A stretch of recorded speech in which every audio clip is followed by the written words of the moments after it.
la vie d'une femme, la grossesse est une étape importante. C'est vrai que pour protéger à la fois le bébé et la mère, il faut avoir un suivi médical. C'est très important. Et ce film a été créé pour informer sur la grossesse, le déroulement de la grossesse, que ça se passe le mieux possible. Donc aujourd'hui, c'est le premier cours sur la grossesse. On va parler un petit peu de tout le déroulement de la grossesse et on s'arrêtera vraiment à la dernière consultation, à la consultation du terme. Combien de temps dure une grossesse? Quand on compte en mois, on va compter à partir du premier jour de la grossesse, c'est-à-dire en principe à peu près 14 jours après le premier jour des règles. Et ça, c'est un petit peu la différence entre compter en mois et compter en semaines. Quand on compte en mois, on compte vraiment les mois de grossesse. Quand on compte en semaines, on va compter à partir du premier jour des dernières règles.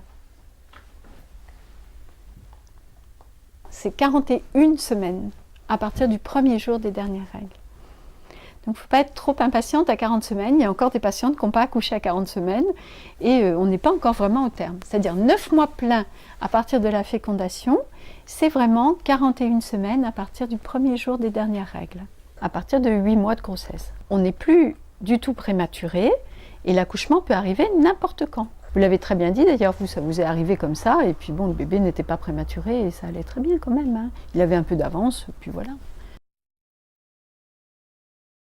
Quels sont les premiers signes que l'on ressent quand on est enceinte? Alors là, je vous laisse parler de ça parce que pour vous, c'est tout frais. On a mal aussi, on a envie de vomir. À peu près au bout de 2 mois, on vomit, on a mal. Au bout de 3 mois, ça commence à disparaître et ça va mieux. Tout à fait. Et aussi, il n'y a pas de règles, parce qu'on est enceinte. Le corps change. Pour les odeurs, par exemple, on a souvent envie de vomir, enfin des nausées. On respire plus. Un peu comme ce qu'elles ont dit, hein, je rajoute tout à fait. Simplement. Donc effectivement, les signes de grossesse, indépendamment du manque de règles, qui est quand même le premier signe, c'est tout à fait vrai, c'est aussi la tension mammaire. Donc on a les seins qui grossissent et puis qui sont un peu douloureux. Vous avez très bien expliqué que le cœur battait plus vite, ce qui est vrai aussi, hein. Je crois que vraiment tout ça, ce sont vraiment les signes de grossesse.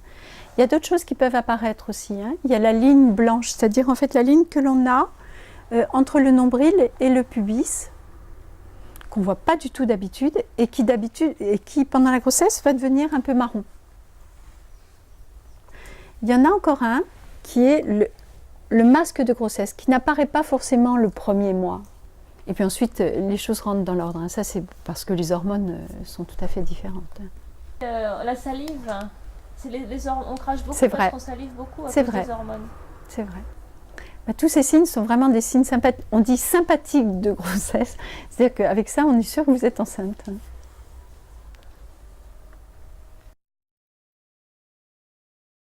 Qui vous allez rencontrer pendant votre grossesse? Vous allez rencontrer, si votre grossesse est normale, principalement des sages-femmes. Donc les sages-femmes, elles suivent les grossesses normales, elles sont en salle de naissance, elles suivent le travail, et si l'accouchement est normal, elles vont pratiquer l'accouchement. Vous rencontrerez aussi les médecins.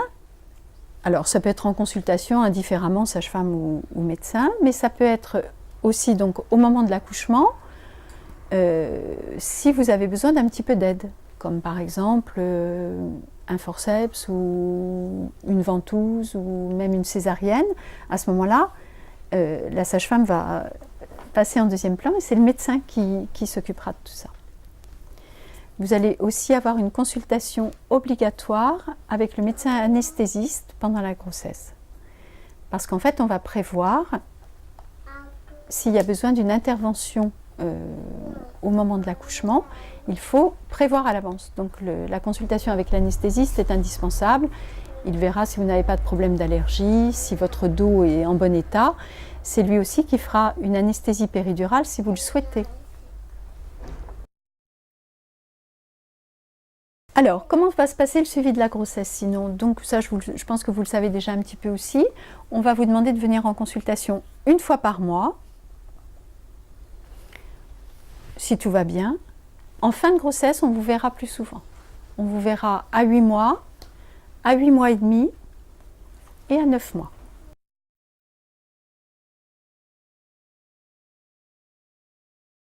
Pendant la grossesse, il va y avoir 3 échographies. La première échographie à 12 semaines, qui nous permet de mesurer quelque chose de très important, qui est la clarté nucale. Quand la clarté nucale est trop importante ou quand elle a une forme un peu particulière, on peut penser que le bébé a d'autres problèmes associés.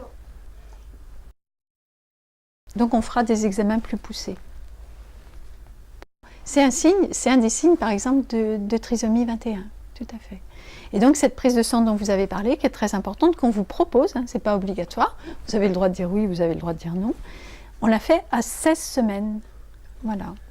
La deuxième échographie est à 22 semaines, elle nous permet de savoir si le bébé va bien. C'est-à-dire on va déceler à cette échographie un maximum de malformations s'il y en a.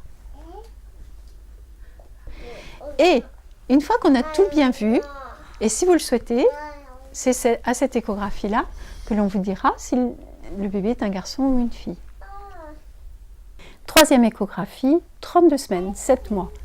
Elle nous permet de savoir dans quelle position est le bébé, de savoir s'il se développe bien, s'il a un bon poids, si c'est un gros bébé, si c'est un petit bébé. Et ça nous permet aussi de savoir si les échanges entre la mère et l'enfant continuent à être de bonne qualité.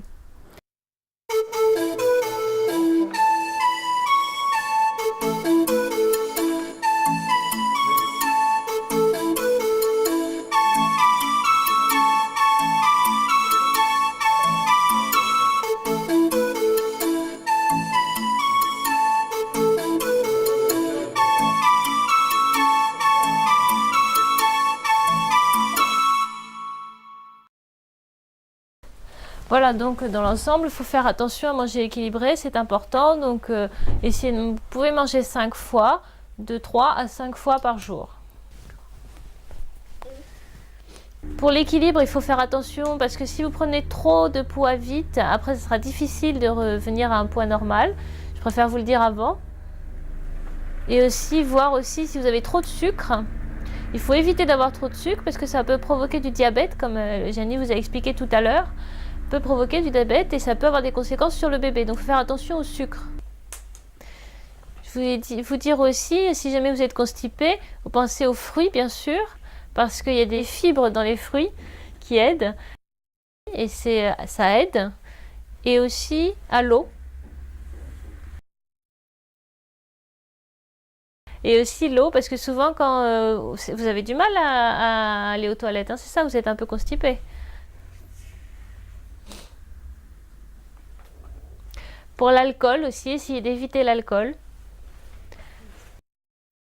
Il faut essayer de faire boire le moins possible d'alcool. Le mieux, c'est de ne pas en boire du tout. Et ça peut aussi provoquer un retard mental ou intellectuel pour le bébé. Oui, c'est ça, oui, ça peut provoquer un retard mental, ça peut... plein de choses. Donc il faut éviter quand même. Qui fume? Je pose une question, qui est-ce qui fume parmi vous? Il ne faut pas faire ça pendant la grossesse, il faut arrêter de fumer pendant la grossesse. Parce que c'est pas bon pour le bébé. Le bébé, la fumée, il n'aime pas. Et aussi, on sait que c'est très difficile d'arrêter de fumer, on le sait, mais on peut aller voir les médecins, les sages-femmes, on peut discuter, on peut vous aider. Par exemple, mettre un patch ou un chewing-gum, il y a beaucoup de solutions pour aider. Je sais que c'est difficile. Ce qu'il y a aussi, c'est, vous avez peut-être vu, vous connaissez le mot herpès? C'est-à-dire que par exemple dans le vagin il peut y avoir des boutons ou sur le pénis il peut y avoir des boutons. Donc à ce moment-là il faut éviter d'avoir des rapports sexuels ou alors avec préservatif pour éviter de contaminer le bébé qui est pas loin. Donc il faut faire attention. Ce qu'il y a aussi c'est... Bon, pour tout ce qui est papier, vous savez, tout papier administratif pour préparer l'accouchement, vous êtes prête là, ça va? C'est-à-dire qu'il faut s'inscrire d'abord. Quand vous pensez que vous allez accoucher, il faut d'abord s'inscrire. Ensuite, il faut prévenir la sécurité sociale, la CAF. Bon, toujours, on le fait au début en général. Ce qui est important quand même, c'est de ne pas oublier ces papiers. Si jamais vous avez besoin, par exemple, d'un vibreur d'un appareil vibreur qui vous prévienne quand le bébé pleure et vous pensez que ça va être trop cher, eh bien vous pouvez aller voir l'assistante sociale pour qu'elle vous aide à faire un dossier de demande de subvention exceptionnelle pour acheter cet appareil-là. J'ai une question. C'est intéressant de savoir qu'est-ce qui marche le mieux, le flash ou le vibreur, hein? Le flash, si on ne regarde pas, on ne le voit pas. Le vibreur, on le sent bien. Ça dépend donc. Hein. Imaginez que vous êtes dans une très grande maison. Le flash, s'il est que dans une pièce, vous ne le verrez pas. Alors que de l'avoir le vibreur dans la poche, c'est plus pratique. Il faut voir ce qui est plus pratique. Le plus sûr, c'est peut-être le vibreur sur le poignet. Mais le problème, c'est quand il n'y a plus de piles, il faut faire attention.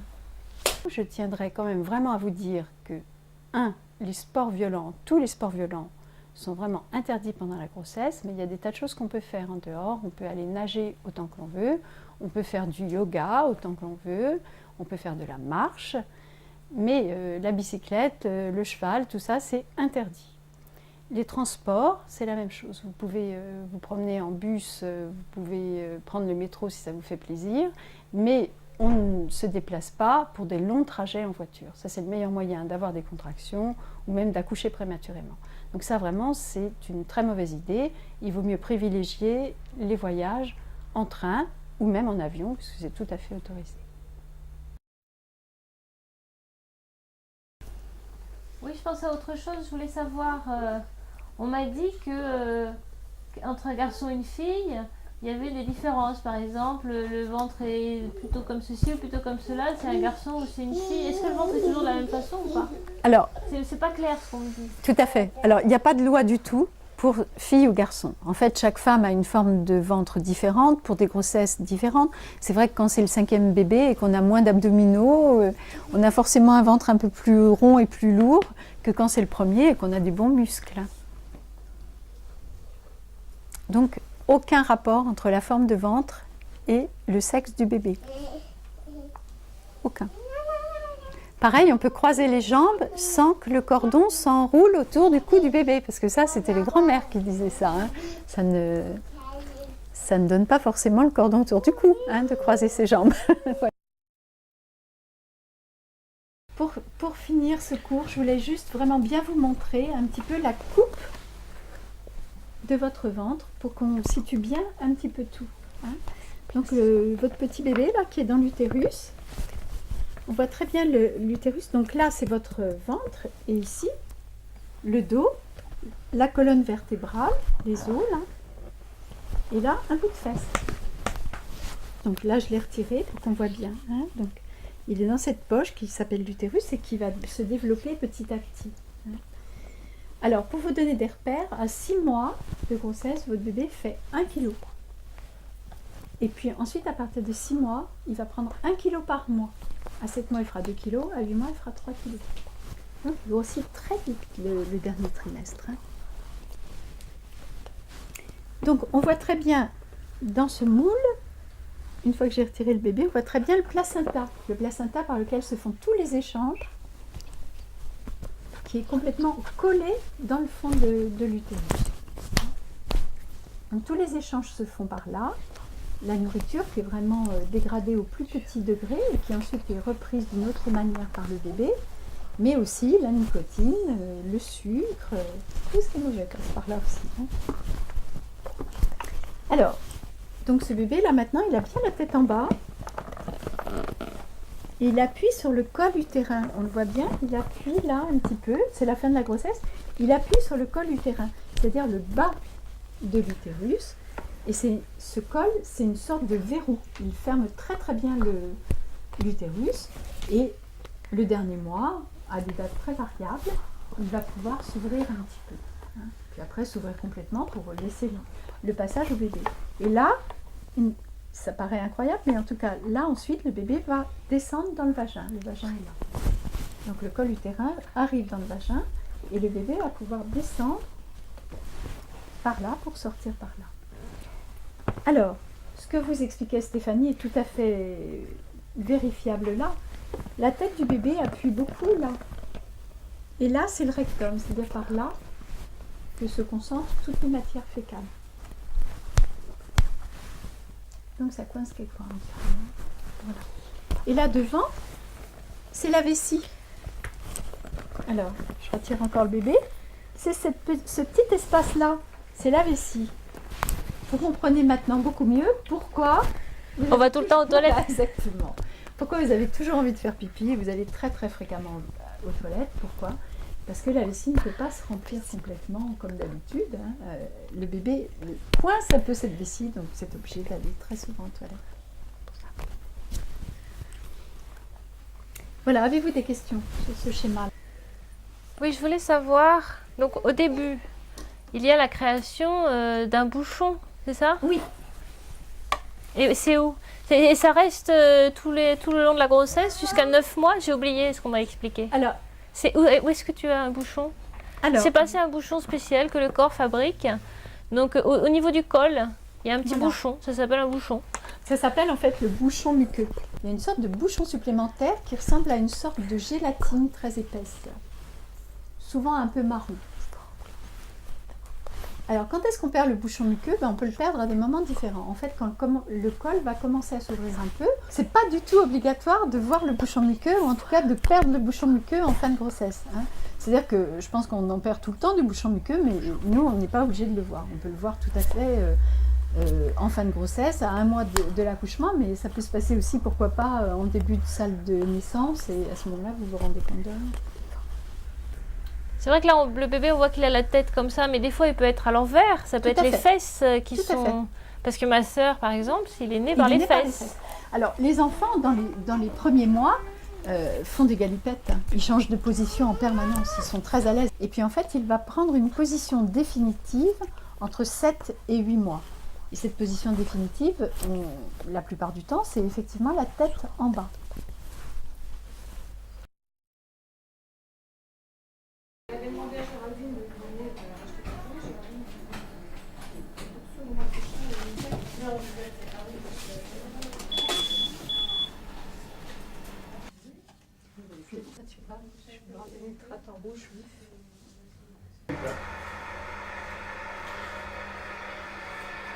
Donc il y a certaines maladies qui existent qui n'ont pas de vaccin. Il faut simplement faire attention jusqu'à l'accouchement à ce qu'on mange. Il y a des maladies qui peuvent être dangereuses pour les femmes enceintes, comme vous, pour les personnes âgées, et aussi pour les personnes qui n'ont pas de défense immunitaire.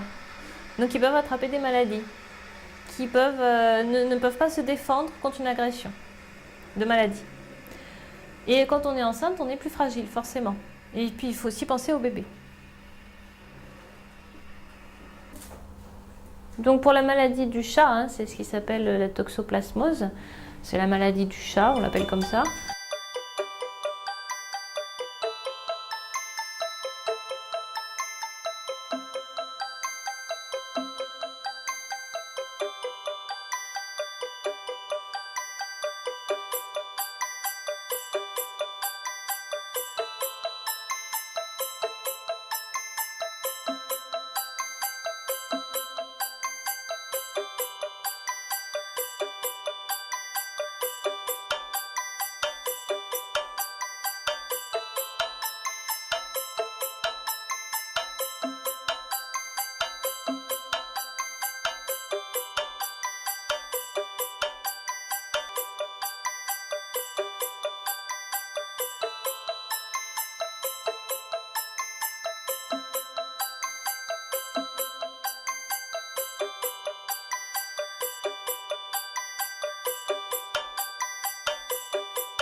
Mais c'est vrai que souvent, dans les premières parties de la grossesse, là comme ça, le premier trimestre, On a très souvent très sommeil, on a envie de dormir, on se sent fatigué.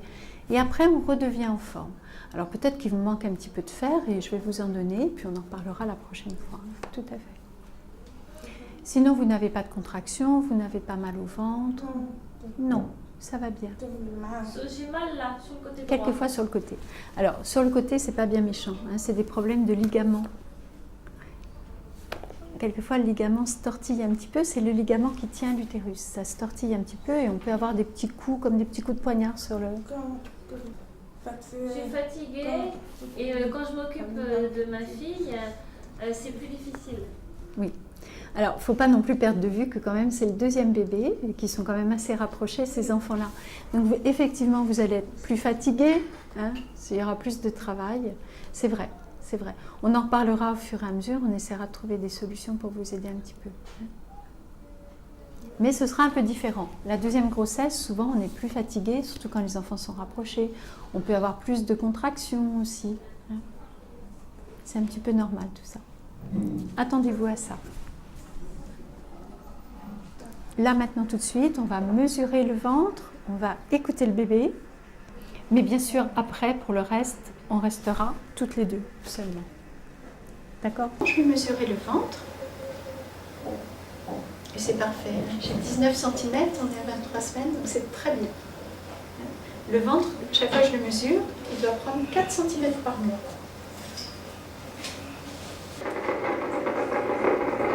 C'est fou ce qu'on sent bien sa tête, c'est même amusant, hein? Oh.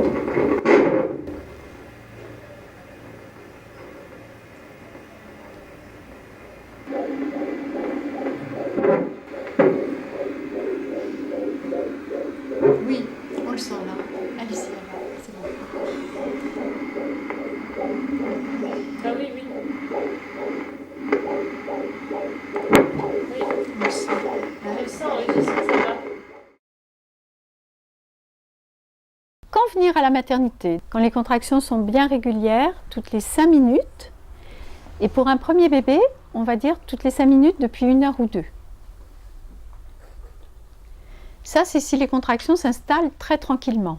Si par contre, d'emblée, vous avez des contractions toutes les 3 minutes extrêmement douloureuses et rapides, là, n'attendez pas 2 heures, hein. Vous venez plus rapidement. Donc, on vient à la maternité. Si on a perdu de l'eau, bien sûr, si on a perdu du sang, ça c'est très important, mais on en a parlé tout à l'heure. On peut perdre les os avec une grosse quantité d'eau, mais on peut aussi perdre les os par des petites quantités d'eau. Par exemple, une cuillerée à soupe toutes les 10 minutes ou toutes les heures. C'est la même chose. Est-ce que quand on perd les os, c'est quelle couleur? C'est transparent? Il faut que ce soit transparent. Hein? Il faut que ce soit transparent ou quelquefois un peu laiteux, comme avec des petits dépôts blancs dedans. Mais en tout cas, quand c'est marron ou vert, ça veut dire que le bébé ne va pas très bien, donc il faut venir encore plus vite. Quand on perd de l'eau, à n'importe quel terme, et même si on n'a pas de contraction, on vient à la maternité, parce qu'à ce moment-là, l'œuf est ouvert, et donc il y a des risques plus importants d'infection. Mais il y a d'autres raisons pour venir à la maternité. Si on a de la fièvre, voilà, exactement. Hein. Si on a de la fièvre, on n'attend pas d'aller mieux, on vient aux urgences de la maternité. 38 degrés, c'est ça? Exactement. 38 degrés. 38 degrés. Hein. À partir de 38 ou plus, on vient à la maternité aux urgences. On voit pourquoi il y a de la fièvre. Et il y a une autre raison pour venir à la maternité qui est très importante. Une autre assez triste, c'est si jamais le bébé ne bouge pas. On se dit, c'est pas comme d'habitude, il se passe quelque chose, mon bébé ne bouge pas comme d'habitude. Si on pense ça, on vient à la maternité. Et là, on fait une échographie. Donc, venez à la maternité sans appréhension et surtout, ne vous dites pas, bah, j'attends demain pour voir si ça va mieux. Parce que alors ça, ce serait une erreur. Hein. Vous venez tout de suite, on vous rassure et puis voilà. Puis après, tout va bien.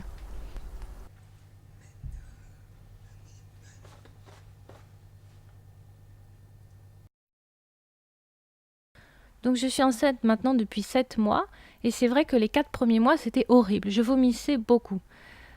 C'est vrai que pour une femme qui ne pourrait pas supporter de vomir, on vomit toute la journée. Bon, il faut accepter quand même parce qu'on est enceinte. C'est comme ça, hein, ça dépend des femmes. Il y a des femmes pour qui tout va bien, qui ne vomissent jamais. Et moi, j'ai vomi pendant 4 mois. J'ai vraiment souffert. Je ne pouvais pas boire de l'eau, je ne pouvais pas manger. C'était 4 mois horribles.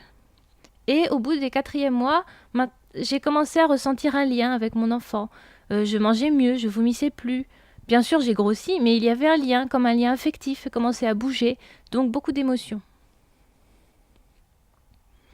Les 4 premiers mois, par contre, étaient horribles. On rit et aussi on pleure en même temps.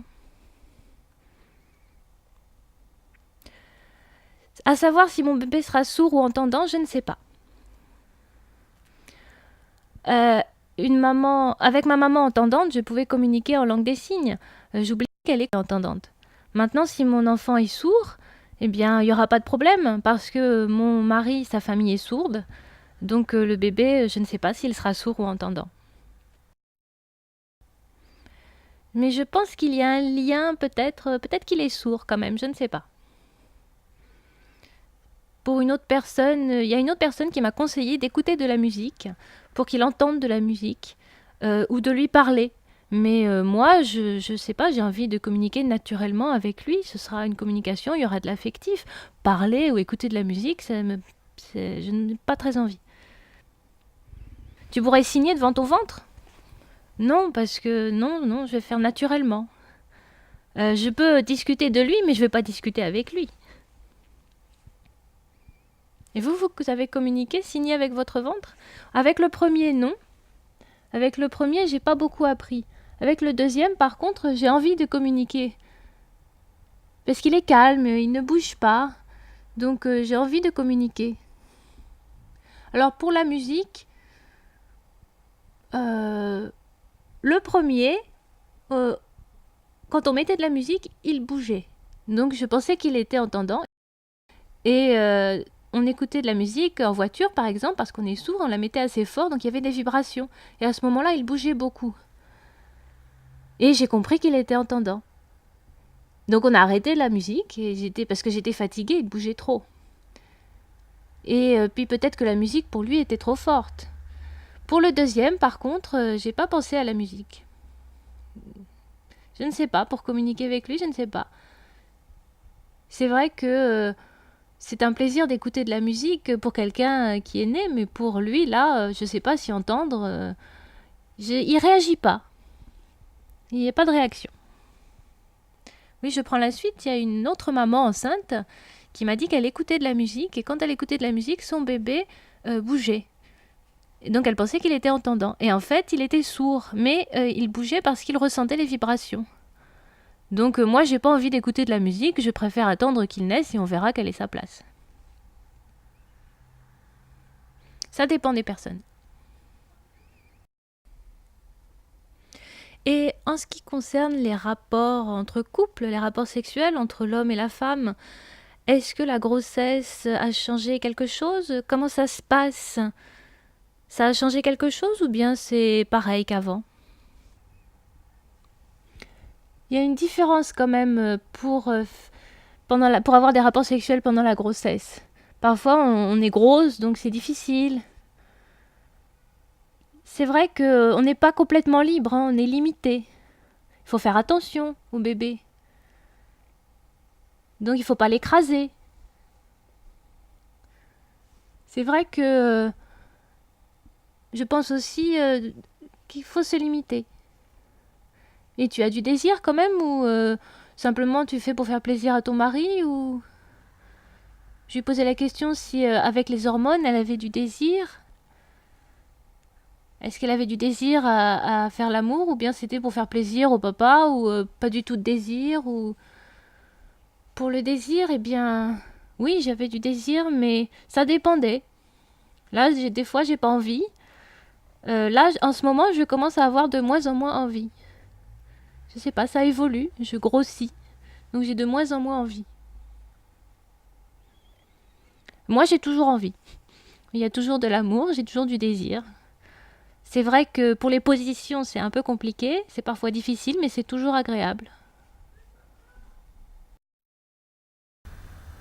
L'accouchement sera pour un prochain DVD. Au revoir.